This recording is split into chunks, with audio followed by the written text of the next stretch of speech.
Hello guys, कैसे हो आप सब। I hope you all are doing great. So let's start the video. आज की हमारी स्टोरी का नाम है पक।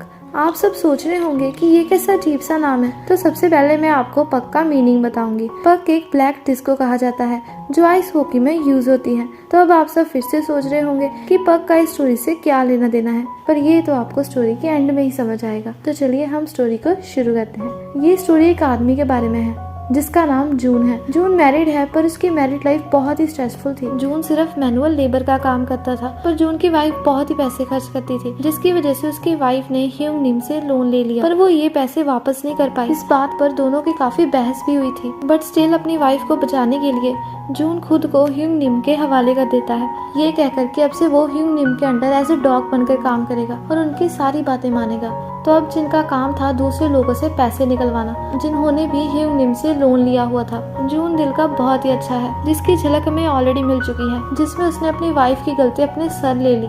ड्रामा की शुरुआत में हम जून को एक दूसरे आदमी को मारते हुए देखते हैं, क्योंकि इस आदमी ने भी ह्यूंग निम से लोन लिया था, पर अभी तक पैसे वापस नहीं किए। जून उसे काफी मारता है, तो उस आदमी की वाइफ अपने हस्बैंड को बचाती हुई कहती है कि मैं खुद तुम्हें सारे पैसे वापस कर दूंगी। जून उसे कहता है कि बिना वजह अपनी जिंदगी खराब मत करो, और फिर वो वहाँ से चला जाता है। नेक्स्ट सीन में हम हवांग को देखते हैं, जो इंश्योरेंस कंपनी में काम करते थे और वो हमेशा बहुत ही स्ट्रेस में रहते थे। वहाँ पर जून आ जाता है और वो हवांग को बहुत मारता है, क्योंकि हवांग ने भी ह्यूंग निम से लोन लिया था। हवांग उसे कहते हैं कि मुझे ये पैसे अपने बेटे के लिए चाहिए थे और मैं तुम्हें जल्दी ही सारे पैसे वापस कर दूंगा, प्लीज मुझे थोड़ा और टाइम दे दो। जून उसकी कोई भी बात नहीं सुनता और उसे फिर से मारता है, पर इस बार हवांग का सिर दीवार से टकराता है और उनके सर से बहुत ही खून बहने लगता है। ये देखकर जून बहुत ही डर जाता है। नेक्स्ट सीन में ह्यूंग निम जून पर बहुत ही गुस्सा करते हैं और जून उनसे माफी मांगता है। इस बार जून को आइस हॉकी टीम के कोच से पैसे वापस लेने थे, तो वो हानकोक स्टेडियम जाता है। स्टेडियम में कोच के साथ टीम डायरेक्टर बैठा हुआ था और वो टीम को कैंसिल करने की बात करता है, जिस पर कोच को बहुत ही गुस्सा आ जाता है, क्योंकि वो ऐसा नहीं चाहते थे। तो अब मैं आपको आइस हॉकी की पूरी सिचुएशन बताती हूँ।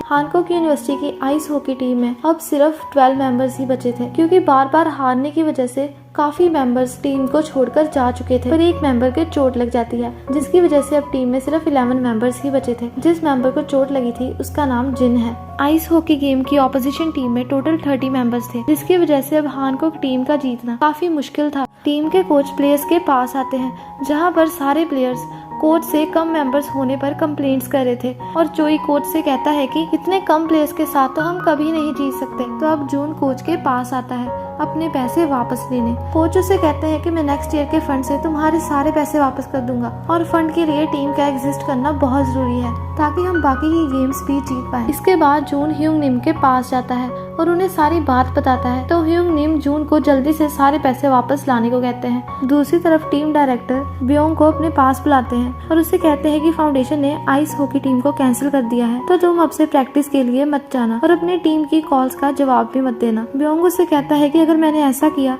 तो बाकी प्लेयर्स का क्या होगा। टीम डायरेक्टर उसे बताते हैं कि 5 प्लेयर्स ऑलरेडी इस बात के लिए मान चुके हैं। नेक्स्ट सीन में जून एक और लेडी के घर जाता है उससे अपने पैसे वापस लेने। इस लेडी की मेंटल हेल्थ कुछ सही नहीं थी और ये हमेशा अपना हाथ अपनी बैग पर ही रखती थी। इस लेडी का नाम है युन। तो युन घर के अंदर जाती है और जून के लिए खाना लाती है। वो जून को खाना खाने के लिए कहती है, पर वो खुद खाना खाना शुरू कर देती है। वहीं पर जून को कोच की कॉल आती है, जो उसे कहते हैं कि अब मैं तुम्हारे पैसे वापस नहीं कर सकता। तो जून उनके पास जाता है और उनसे कहता है कि ऐसे कैसे तुम मेरे पैसे वापस नहीं करोगे। तभी वहाँ पर बचे हुए 5 प्लेयर्स भी आ जाते हैं और कांग बहुत ही गुस्से में था, क्योंकि कोच ने उन्हें अभी तक नहीं बताया था कि बाकी के मेंबर्स ने टीम छोड़ दी है। कोच उनसे कहते हैं कि मुझे नहीं पता तुम क्या करोगे, क्योंकि मेरी जिंदगी तो खत्म हो चुकी है। मैंने अपनी वाइफ को बचाने के लिए लोन लिया था, पर वो फिर भी मर गई, और अब इस लोन की वजह से मैं भी जीना नहीं चाहता। गुस्से में कांग कोच को मुक्का मार देता है। कोई भी नहीं चाहता था कि ये टीम कैंसिल हो, तो नूरी सबसे कहता है कि हमें एटलीस्ट 6 प्लेयर्स चाहिए, तो हम किसी और को जिन बना लेते हैं, क्योंकि वैसे भी टीम डायरेक्टर को हमारे फेसेस याद नहीं है, क्योंकि उसने भी अभी न्यू ज्वाइन किया है। तो स्योंग नूरी की बात से सहमत हो जाती है। जून ये सारी बातें ह्यूंग निम को बताता है। ह्यूंग निम जून को टीम ज्वाइन करने के लिए कहता है, क्योंकि अब यही एक रास्ता था कोच से अपने पैसे वापस लेने का। नेक्स्ट डे जून कोच से मिलता है और उन्हें बताता है कि अब से हम सभी को यही कहेंगे कि मैं जिन हूँ और मैं अब बिल्कुल ठीक हूँ और गेम खेल सकता हूँ। तो ऐसा ही होता है, टीम डायरेक्टर को कुछ भी पता नहीं चलता। नेक्स्ट डे प्रैक्टिस मैच में जून दूसरी टीम के प्लेयर को हॉकी मार देता है, जिसकी वजह से उनका प्रैक्टिस मैच पूरा नहीं हो पाता। इसके बाद जून को रास्ते पर यून दिखती है, जिसे वो फॉलो करता है और देखता है कि यून गार्बेज से मुरझाए हुए फ्लावर्स को उठाकर अपने घर ले जाती है। इसके बाद जून फिर से यून के घर जाता है और यून फिर से उसके लिए खाना बना कर लाती है। इस बार जून खाना खा लेता है और वो यून से पूछता है कि तुमने लोन क्यों लिया था। ये बात सुनकर यून बहुत ही घबरा जाती है और उसे कोई जवाब नहीं देती। तो जून उसे बाय कहकर वहाँ से चला जाता है और स्टेडियम आकर बहुत ही अच्छी तरह प्रैक्टिस करता है। जून की मेहनत को देखकर कोच उसे एक स्ट्रेटेजी बताते हैं, जिसमें वो अपनी बॉडी को यूज करके दूसरी टीम के एक प्लेयर को ब्लॉक कर सकता है। तो अब कोच खुद जून को बहुत ही अच्छी तरह प्रैक्टिस करवाते हैं और एट लास्ट जून ब्लॉक करना सीख जाता है। नेक्स्ट डे का मैच होता है और मैच से पहले टीम डायरेक्टर कांग को अपने पास बुलाता है। मैच में कांग चोई को पक पास नहीं करता और पूरे मैच में बहुत ही अजीब सा बिहेव करता है। इसी वजह से मैच में चोई और कांग की लड़ाई हो जाती है। बाहर गार्डन में कोच जून से कांग के बारे में बात करते हैं और जून उनसे कांग के घर का एड्रेस पूछता है। सो नेक्स्ट सीन में जून कांग के घर जाता है, जहाँ पर कांग की मॉम उसे बताती है कि कांग के फादर हॉस्पिटल में हैं, जिसकी वजह से अब कांग को काम पर जाना पड़ता है। वहीं पर जून कांग की फैमिली फोटो देखता है, जिसमें हवांग थे, जो कांग के फादर हैं। ये पता चलने पर जून कांग के पास जाता है, जहाँ पर कांग उससे कहता है कि प्लीज तुम मुझे मार दो। नेक्स्ट डे जून कांग को अपने साथ रेलवे लाइंस पर ले जाता है, जहाँ पर वो अपने आप को और कांग को रेलवे लाइन पर हैंडकफ लगा देता है, ये कहकर कि तुम भी मरना चाहते हो और मैं भी, तो चलो एक साथ मरते हैं। तभी उन्हें वहाँ पर ट्रेन की आवाज आती है, जिसे सुनकर कांग बहुत ही डर जाता है और वो जून को हैंडकफ खोलने को कहता है। जून अपनी पॉकेट से कीज निकालता हुआ गलती से उन्हें दूर फेंक देता है, जिस पर जून और कांग बहुत ही डर जाते हैं। तो जैसे तैसे जून कीज को वापस उठाता है और कांग जल्दी से लॉक खोलता है और ऐसे ये दोनों बच जाते हैं। बाद में बेंच पर बैठकर जून कांग को समझाता है कि हमें कभी भी गिव अप नहीं करना चाहिए, क्योंकि एट लास्ट सब ठीक हो जाता है। कांग उससे कहता है कि तुम्हें क्या लगता है तुम्हारी ऐसी बातों से मैं टीम में वापस आ जाऊंगा, और ये सीन यही कट हो जाता है। नेक्स्ट डे सब प्रैक्टिस के लिए कांग का वेट कर रहे थे एंड गेस व्हाट, कांग फिर से टीम ज्वाइन कर लेता है और चोई कांग को सॉरी भी कहता है और ये दोनों फिर से अच्छे दोस्त बन जाते हैं। सारा दिन प्रैक्टिस करने के बाद सारे प्लेयर्स एक साथ खाना खाते हैं। कोच भी सबको एक साथ देखकर बहुत ही खुश थे। ह्यूंग निम से मिलने के बाद जून यून के लिए बहुत सारी वेजिटेबल्स और न्यू फ्लावर्स भी लाता है और वो यून से कहता है कि अब तुम पुराने फ्लावर्स को फेंक दो। यून फ्लावर्स को देखकर बहुत ही खुश हो जाती है और उसे खुश देखकर जून के चेहरे पर भी स्माइल आ जाती है। हॉस्पिटल में जिन की सिस्टर को इंटरनेट पर एक आर्टिकल में जून की नकली पहचान के बारे में पता चल जाता है। जून स्टेडियम में प्रैक्टिस के लिए जाता है और वहाँ पर कांग उसे बताता है कि जिनकी मॉम टीम डायरेक्टर से बात करने आई थी और वो नहीं चाहती कि उनके बेटे का नाम यूज करके उसकी जगह कोई और खेले। तो जून सीधा टीम डायरेक्टर के पास जाता है, जिससे जून की असली पहचान के बारे में पता चल गया था। तो जून उसे धमकी देता है कि मैं अपने पैसे जरूर वापस लूंगा, चाहे मुझे उसके लिए तुम्हें ही मारना पड़े। ह्यूंग निम ने अपना एक आदमी जून के पीछे लगाया हुआ था, जो जून और टीम डायरेक्टर की सारी बातें सुन लेता है और वो टीम डायरेक्टर को अपने बॉस ह्यूंग निम के पास ले जाता है। रूम में स्योंग जून को पेन ड्राइव देती है, जिसमें उसकी सारी गेम्स की रिकॉर्डिंग्स थी।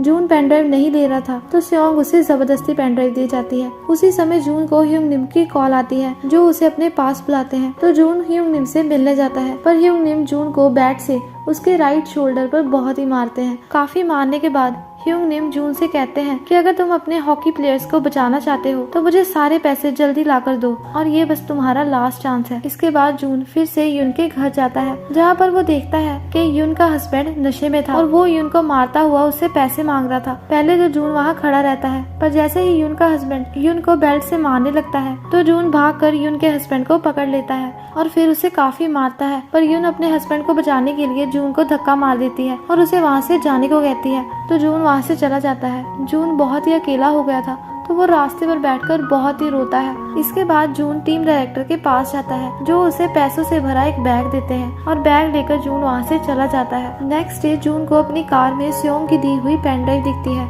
तो वो एक स्टोर पर जाकर उन्हें इस पेन ड्राइव को प्ले करने की रिक्वेस्ट करता है। अपनी वीडियोस को देखकर जून बहुत ही मुस्कुराता है। इन वीडियोस में खुद को हंसता और एंजॉय करता हुआ देखकर जून को रियलाइज होता है कि वो खेलते हुए ही खुद को जिंदा महसूस करता है। आज ही फाइनल मैच का भी दिन था। सभी प्लेयर्स जून का वेट कर रहे थे और जून वहाँ पहुँच जाता है। जून को देखकर सब बहुत ही खुश हो जाते हैं। मैच के पहले राउंड में दोनों टीम्स में से कोई भी टीम गोल नहीं कर पाती और पहला राउंड ओवर हो जाता है। स्टेडियम में ब्योंग भी मैच देखने आया था, क्योंकि टीम को छोड़ने करने के बाद वो अंदर ही अंदर गिल्टी महसूस कर रहा था। अपनी टीम के इतने एफर्ट्स देखकर ब्योंग की आंखें भी नम हो जाती हैं। राउंड के ओवर होने पर सभी प्लेयर्स रेस्ट कर रहे थे और रूम में ह्यूंग निम आ जाते हैं और वो अपने आदमियों को जून को पकड़कर लाने को कहते हैं। तो बाकी प्लेयर्स जून को बचाने की कोशिश करते हैं। जून ह्यूंग निम के पैरों में गिरकर उनसे रिक्वेस्ट करता है कि आप प्लीज मुझे मैच को कंप्लीट करने दीजिए। ह्यूंग निम उससे कहते हैं कि तुम्हें पता भी है कि मैं तुम्हें मार दूंगा, तो फिर तुम इस गेम को क्यों खेलना चाहते हो। जून उनसे कहता है कि मैं जीना चाहता हूँ और मैं सिर्फ इस गेम को खेलते टाइम ही खुद को जिंदा महसूस करता हूँ। मैं पूरी जिंदगी आपका डॉग बनकर रहूंगा,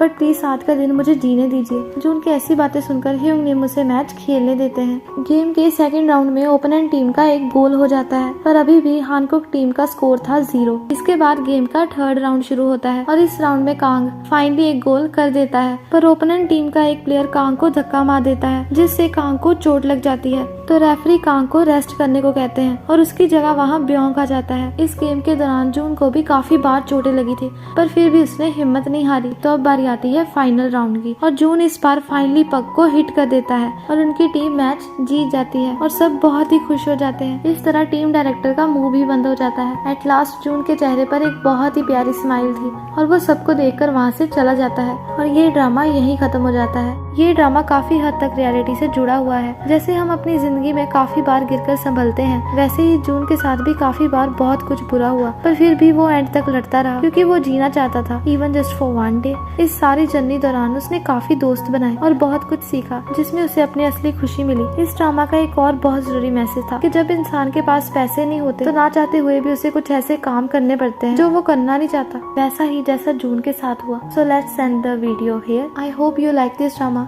और आप सबको भी एक बार ये ड्रामा जरूर देखना चाहिए। और अगर आपको एक्सप्लेनेशन अच्छी लगी तो वीडियो को लाइक एंड कमेंट करना मत भूलना और यहाँ से चैनल को सब्सक्राइब भी कर लीजिए। तो मिलते हैं नेक्स्ट वीडियो में। Bye bye, see you again. Out of your mouth, you wish someone else I